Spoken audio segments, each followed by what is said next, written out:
He thought the badge gave him the right to decide who belonged and who didn't. The afternoon sun stretched long shadows across Piedmont Park, where laughter drifted through the warm Georgia air and children chased each other across the grass, their sneakers kicking up dust along the walking paths. And for most people there, it was just another calm Saturday, the kind where nothing unusual ever seems to happen until it does. And in the middle of that ordinary scene stood a woman who didn't look like she was trying to draw attention, yet somehow carried a quiet presence that made people notice her anyway. Angela Brooks walked at an unhurried pace, a soft breeze catching the fabric of her dress as she paused near a bench to help a little boy retrieve a toy that had rolled out of reach, her movements gentle, her voice calm, the kind of composure that doesn't ask for respect but earns it without effort. And if you were standing there watching, you might have thought she was just another resident enjoying the park. Nothing more, nothing less. But then the tone shifted, subtle at first, like a ripple moving across still water. A voice cut through the air, sharp, suspicious, and just loud enough to make nearby heads turn. And within moments, two uniformed officers stepped onto the path with a sense of authority that seemed heavier than the moment required, their presence changing the atmosphere in a way that words alone couldn't explain. People slowed down, conversations faded, phones lowered halfway, but not completely, as if instinct told them. Something was about to unfold, and Angela, still calm, turned toward them with the same steady expression she had worn just seconds before, not defensive, not fearful, just aware. And when one of the officers spoke, his tone carried an edge that didn't match the situation, the kind of edge that comes from assumptions made long before any facts are known. "Ma'am, we're going to need you to step aside," he said, and for a brief moment, time seemed to stretch, the sunlight still warm but the air suddenly heavier. And imagine standing there, surrounded by strangers, feeling their eyes shift toward you, trying to understand why a peaceful moment is being interrupted. Angela didn't argue, didn't raise her voice, she simply asked, "Is there a problem?" Her words measured, controlled, but the answer didn't come with clarity. It came with pressure, with insistence, with the kind of authority that expects compliance without explanation. And as the interaction unfolded, the balance of power tilted further, not because it had to, but because someone decided it should. And in that space, between assumption and reality, something irreversible began to take shape.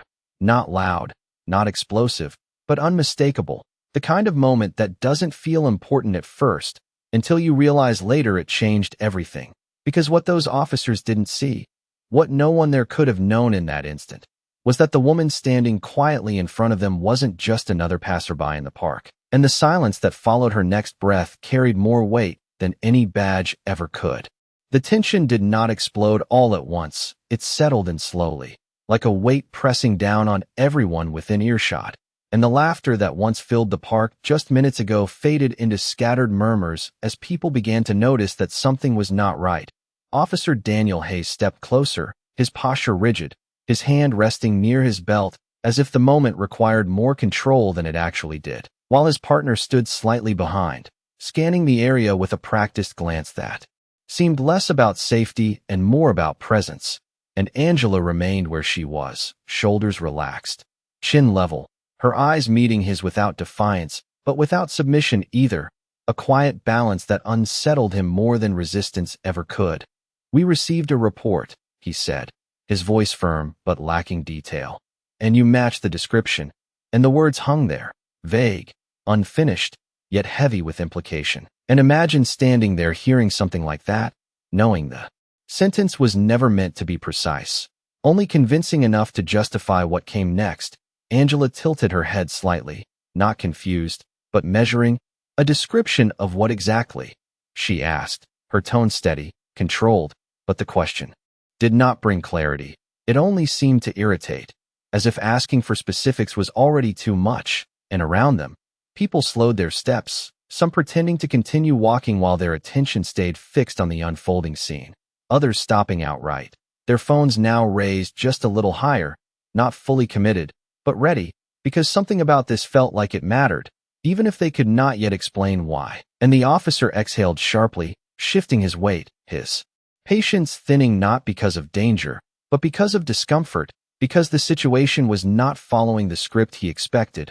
"Ma'am, I need you to cooperate," he said, emphasizing the last word as though it carried authority on its own, and Angela did not move, not out of refusal, but out of principle, her hands loosely at her sides, her posture unchanged, and in that stillness, there was something powerful, something that did not rely on volume or force, something that made the moment stretch longer than it should have, and a voice from the small crowd whispered, barely audible but enough to ripple outward, "She is not doing anything." And for a brief second, the balance shifted, just enough to be felt, but not enough to stop what was already in motion. Officer Hayes glanced toward the crowd, his jaw tightening, and when he looked back at Angela, there was a different energy there now, less uncertainty, more determination to assert control, and that was when the moment crossed an invisible line, not marked by noise or sudden action, but by intention, the kind of decision that changes everything before anyone even realizes it has been made. Angela drew in a slow breath, her gaze unwavering, and said quietly, "You should think very carefully about what you are doing right now." And it was not a threat, not even a warning in the traditional sense. It was a statement, calm and precise, delivered with the kind of certainty that does not come from emotion, but from knowledge. And yet he did not hear it that way, because sometimes people only hear what they expect to hear, and in that moment, what he expected was compliance, not consequence, and as the distance between authority and truth narrowed, the air seemed to hold its breath, waiting, because something was about to happen that no one in that park would forget, even if they did not yet understand why. The silence did not break. It deepened, stretching across the park like a shadow that no one could quite step out of, and the longer it lasted, the more uncomfortable it became, not because of noise or chaos, but because of what was missing: reason, clarity, balance, all the things people expect when authority steps in. And yet here, none of those things seemed present, only tension, quiet and growing. Officer Hayes shifted again, his patience thinning further as Angela's composure remained unchanged, and there was something about that stillness that unsettled him, because it did not match the outcome he had already decided should happen. "I am not going to repeat myself," he said, his tone firmer now, louder, designed not just for her, but for the people watching. And that was the moment the crowd fully leaned in, because the performance had begun, whether anyone admitted it or not, and phones rose higher, small lenses capturing every second, every word, every shift in expression. Because instinct told them this was no longer just an interaction. It was something else, something that would carry beyond this moment. Angela slowly glanced around, not in fear, but in awareness, taking in the faces, the distance, the quiet judgment hanging in the air, and when her eyes returned to him, there was a clarity there, sharp and undeniable, the kind of clarity that comes from knowing exactly where you stand, even when others do not. "Officer," she said, her voice calm but deliberate, "you are being recorded." And it was not a warning meant to provoke. It was simply a fact, stated plainly, but facts have a way of challenging control when control is built on assumptions, and for a fraction of a second, his expression shifted, just enough to reveal hesitation, but it vanished as quickly as it appeared, replaced by something more rigid, more determined, because once a line is crossed in the mind, it becomes harder to step back than to push forward, and that is exactly what happened next. Not suddenly, not dramatically, but with a quiet escalation that felt heavier than any raised voice. Angela took a small step back, not retreating, but creating space, her posture still composed, her breathing steady, and in that movement, the distance between them became symbolic, not just physical, a line drawn between authority and accountability.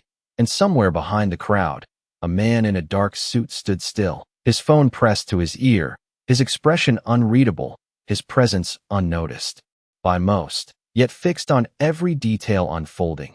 And the breeze picked up again, carrying the sound of rustling leaves and distant traffic, a reminder that the world beyond this moment continued as normal, even as this small corner of it shifted into something else entirely, something heavier, something irreversible. And Angela spoke again, softer this time, but somehow even more commanding. "There is still time to handle this the right way." And it was not defiance, not resistance, it was an offering, a final chance to step back from the edge, But offers like that require awareness to be accepted, and in that moment, awareness was the one thing missing, because the decision had already been made, not by law, not by necessity, but by perception. And as the officer took another step forward, closing the space she had just created, the tension reached a point where even the air seemed to hold still, waiting, because everyone there could feel it now. Something was about to shift, not just for her, not just for him, but for everyone watching, because moments like this do not stay contained. They echo, they spread, they reveal truths people often try not to see. And yet, standing there in the center of it all, Angela did not move, did not raise her voice, did not break, because sometimes the strongest position is the one that refuses to react. And in that stillness, in that quiet refusal to be shaken, the foundation of everything around her began to crack, even if no one had fully realized it yet. The moment did not erupt into chaos. It tightened, like a string pulled too far, too fast, and now threatening to snap.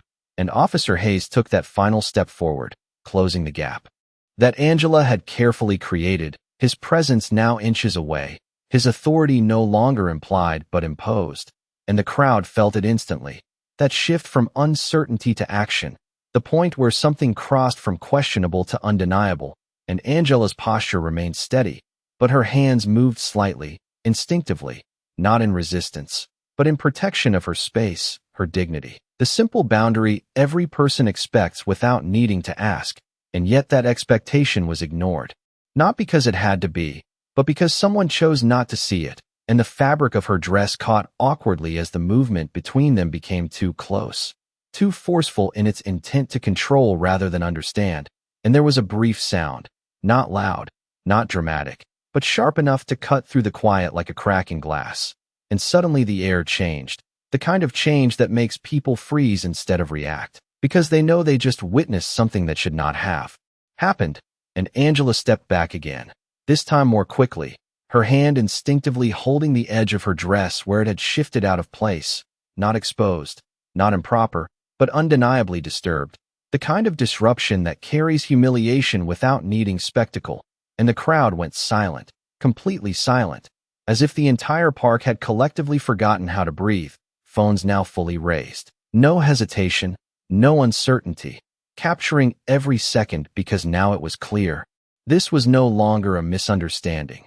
And for the first time, Officer Hayes hesitated, just for a fraction of a second, his eyes flickering toward the people watching, toward the realization that control was no longer his alone, that the narrative was slipping. And Angela looked at him, not with anger, not with fear, but with something far more unsettling, disappointment, calm, controlled, undeniable disappointment. And when she spoke, her voice was quiet, but it carried further than anything shouted could have.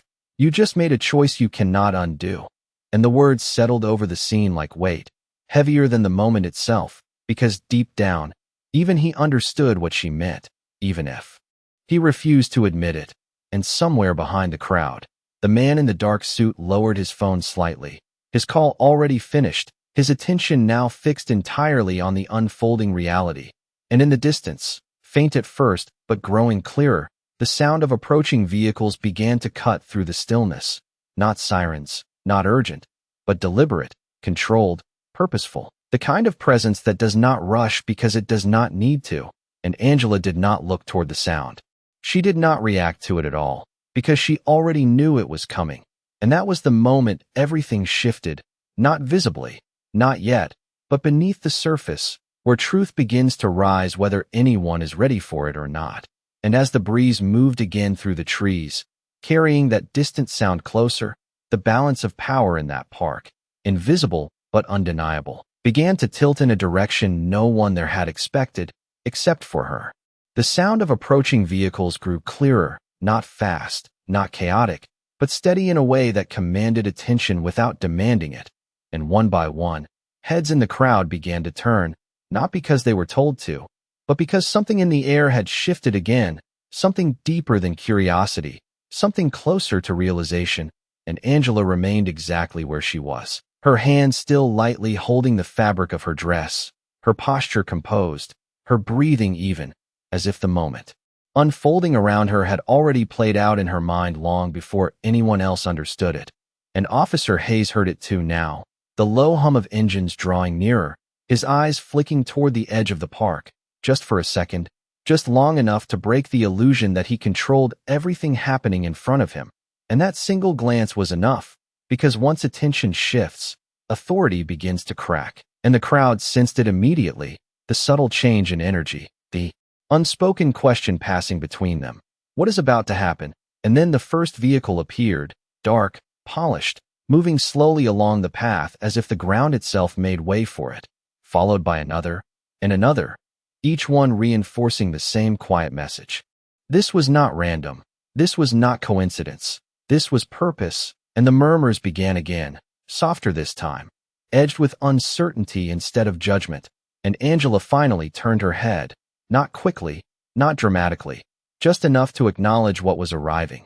And when she did, there was no surprise in her expression, only recognition, calm and complete, and that was when the balance shifted fully. Because recognition means expectation, and expectation means control was never where people thought it was, and the vehicles came to a stop a short distance away, doors opening in sequence, not rushed, not hesitant, but precise, and figures stepped out, their presence unmistakable even to those who did not understand exactly why, suits pressed, movements deliberate, eyes scanning not in suspicion, but in assessment, and the man who had been standing quietly behind the crowd lowered his phone completely now, his role finished, his attention aligning with theirs, and Officer Hayes straightened slightly, instinctively adjusting his stance, as if posture alone could restore what had already begun to slip, but the truth had a way of arriving whether anyone was ready or not, and it was arriving now, step by step, measured and undeniable, and Angela released the fabric of her dress, her hand falling back to her side, her composure untouched, because dignity, once established, does not disappear under pressure. It holds, it waits, it endures, and as the figures approached, the distance between assumption and reality collapsed completely, leaving only one thing behind, clarity. And in that clarity, every choice made in the last few minutes stood exposed, not hidden, not softened, but exactly as it was. And Angela's voice, when she finally spoke again, was quieter than ever, yet it carried further than any noise around her. "Now you understand," she said, not as a question, not even as a statement meant to accuse, but as a simple acknowledgement of what could no longer be denied.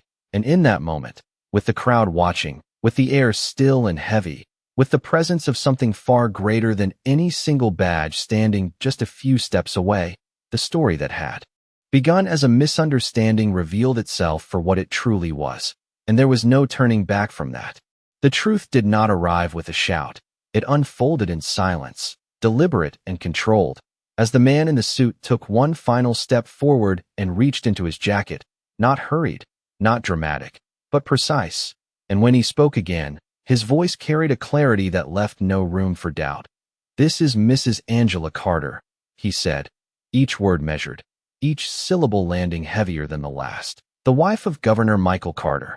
And for a moment, no one reacted, not because they did not hear it, but because their minds needed time to catch up to what had just been said. And then it happened.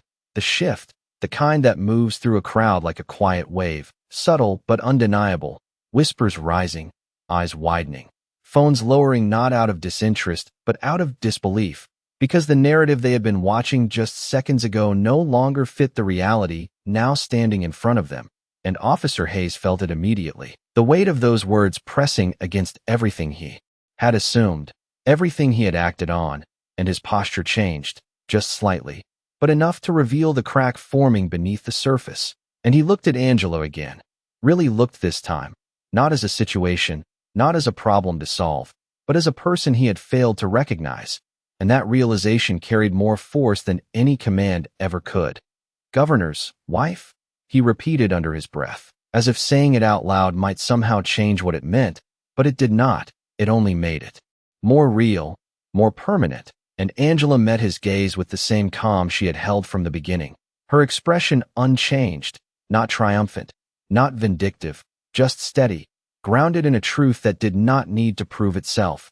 And that was what unsettled him most, because there was no anger to push against, no resistance to justify his actions, only clarity, and clarity has a way of exposing everything at once. And the second officer took another step back, his eyes moving between Angela and the suited officials, his earlier confidence now replaced with something closer to concern.